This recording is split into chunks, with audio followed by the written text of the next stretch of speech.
हज़रत ईसा अलैहिस्सलाम और 3 रोटियों का वाक़या। हज़रत ईसा अलैहिस्सलाम अपने शागिर्द को साथ लेकर एक सफ़र पर निकले। रास्ते में एक जगह रुके और अपने शागिर्द से पूछा कि तुम्हारे जेब में कुछ है? उसने कहा मेरे पास 2 दिरहम है। हज़रत ईसा अलैहिस्सलाम ने अपनी जेब से 1 दिरहम निकाल कर दिया और फरमाया कि ये 3 दिरहम हो जाएंगे। करीब ही आबादी है, वहाँ से 3 दिरहम की रोटियाँ ले आओ। वो गया और 3 रोटियाँ ले ली। रास्ते में सोचने लगा, हज़रत ईसा अलैहिस्सलाम ने तो 1 ही दिरहम दिया था, जबकि 2 दिरहम मेरे थे और रोटियाँ 3 हैं। इनमें से आधी रोटी हज़रत ईसा अलैहिस्सलाम खाएंगे और आधी रोटी मुझे मिलेंगी। इससे बेहतर है कि मैं 1 रोटी पहले ही खा लूँ। चुनांचे उसने रास्ते में 1 रोटी खा ली और 2 रोटियाँ लेकर हज़रत ईसा अलैहिस्सलाम के पास पहुँचा। आपने 1 रोटी खा ली और आपने फरमाया 3 दिरहम की कितनी रोटियाँ मिली?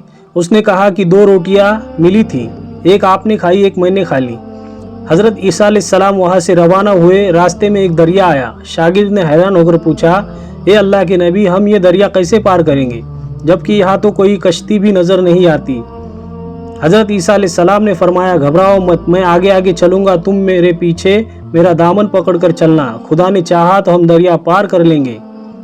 चुनांचे हज़रत ईसा अलैहिस्सलाम ने दरिया में अपना पाँव रखा और अपने शागिर्द ने भी उनका दामन थाम लिया। खुदा के हुक्म से आपने दरिया को इस तरह पार कर लिया कि आपके पाँव भी गीले नहीं हुए।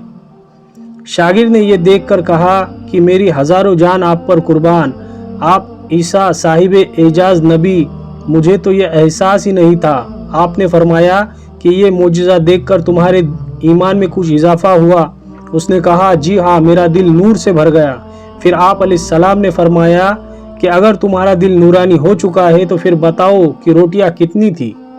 तो उसने कहा, जनाब रोटियां दो ही थी। फिर आप वहां से चले। रास्तों में हिरनों का एक झुंड गुजर रहा था। आपने एक हिरन को इशारा किया तो हिरन आपके पास चला आया। आपने फिर उस हिरन को ज़बह करके उसका गोश्त खाया और अपने शागिर्द को भी खिलाया। जब दोनों गोश्त खा चुके तो हज़रत ईसा अलैहिस्सलाम ने उसकी खाल पर ठोकर मारकर कहा, अल्लाह के हुक्म से ज़िंदा हो जा। तो हिरन जिंदा हो गया और दौड़ता हुआ दूसरे हिरनों से जा मिला। शागिर्द ये मोजज़ा देखकर हैरान हुआ और कहने लगा कि अल्लाह का शुक्र है जिसने मुझे आप जैसा नबी और आप जैसा उस्ताद इनायत फरमाया है। हज़रत ईसा अलैहिस्सलाम ने फरमाया, ये मोजज़ा देखकर तुम्हारे ईमान में कुछ इजाफा हुआ? शागिर्द ने कहा कि अल्लाह के नबी, मेरा ईमान पहले से 2 गुना हो चुका है। आपने फरमाया कि फिर बताओ कि रोटियां कितनी थी? शागिर्द ने एक बार फिर कहा कि जनाब रोटियां सिर्फ 2 ही थी। दोनों रास्ते चलते गए। रास्ते में एक पहाड़ी के दामन में सोने की 3 ईंटें पड़ी थी। आप अलैहिस्सलाम ने फरमाया, 1 ईंट मेरी है, 1 ईंट तुम्हारी है और तीसरी ईंट उस शख्स की है जिसने तीसरी रोटी खाई। यह सुनकर शागिर्द शर्मिंदगी से बोला, हज़रत तीसरी रोटी मैंने ही खाई थी। हज़रत ईसा अलैहिस्सलाम ने उस लालची शागिर्द को छोड़ दिया और फरमाया कि ये तीनों ईंटें तुम ले जाओ। ये कहकर हज़रत ईसा अलैहिस्सलाम वहाँ से रवाना हुए और लालची शागिर्द ईंटों के करीब बैठकर ये सोचने लगा कि उन्हें कैसे घर ले जाऊँ। इसी दौरान 3 डाकू वहाँ से गुजरे और उन्होंने देखा कि एक शख्स के पास 3 सोने की ईंटें हैं। तो उन डाकुओं ने उसे पकड़कर उसे कत्ल कर दिया और आपस में कहने लगे, ईंटें 3 हैं और हम भी 3 हैं, हर एक के हिस्से में 1 ईंट आएंगी। इत्तेफाक से वो भूखे थे।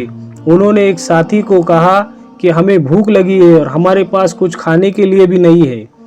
तो उनमें से एक डाकू ने अपने एक साथी को कुछ पैसे दिए और कहा कि शहर करीब है, तुम जाकर वहाँ से रोटियाँ ले आओ, हम अपना हिस्सा उठा लेंगे। वह शख्स रोटियाँ लेने गया और सोचने लगा कि अगर मैं रोटियों में जहर मिला दूँ तो दोनों एक साथ मर जाएंगे और तीनों ईंटें मेरी हो जाएंगी। उधर उनके दोनों साथियों में आपस में मशवरा किया कि अगर हम अपने साथी को कत्ल कर दे तो हमारे हिस्से में सोने की 1.5 ईंटें आ जाएंगी। चुनांचे जब उनका तीसरा साथी जहर मिला हुआ रोटियां लेकर आया तो उन्होंने अपने मंसूबे के मुताबिक उस पर हमला करके उसे कत्ल कर डाला। फिर जब उन्होंने रोटियां खाई तो वह जहर की वजह से मर गए। वापसी पर हज़रत ईसा अलैहिस्सलाम वहाँ से गुजरे तो देखा ईंटें वैसी की वैसी पड़ी है, जबकि उसके पास 4 लाशें पड़ी है। आपने ये देखकर ठंडी सांसें भरी और फरमाया कि दुनिया अपने चाहने वालों के साथ यही सलूक करती है। सबक। मेरे प्यारे दोस्तों, दुनिया की चाहत करने वाला, दुनिया को ही सब कुछ समझने वाला आखिरकार इस दुनिया से खाली हाथ ही चला जाता है। आप जितना चाहे पैसा कमा ले, जितनी मर्जी दौलत जमा कर ले, मगर इस दुनिया से आपको खाली हाथ ही वापस जाना पड़ेगा। बस एक ही चीज़ आपके साथ जाएंगी और वो होंगे आपके नेक अमाल। इसे हम दुनिया में नज़रअंदाज कर रहे हैं। अल्लाह पाक हम सबको समझने और नेक अमाल करने की तौफीक अता फरमाए। वीडियो पसंद आया तो वीडियो को लाइक करें और ऐसे वीडियो देखने के लिए हमारे चैनल को सब्सक्राइब करें। जज़ाकल्लाहु खैर।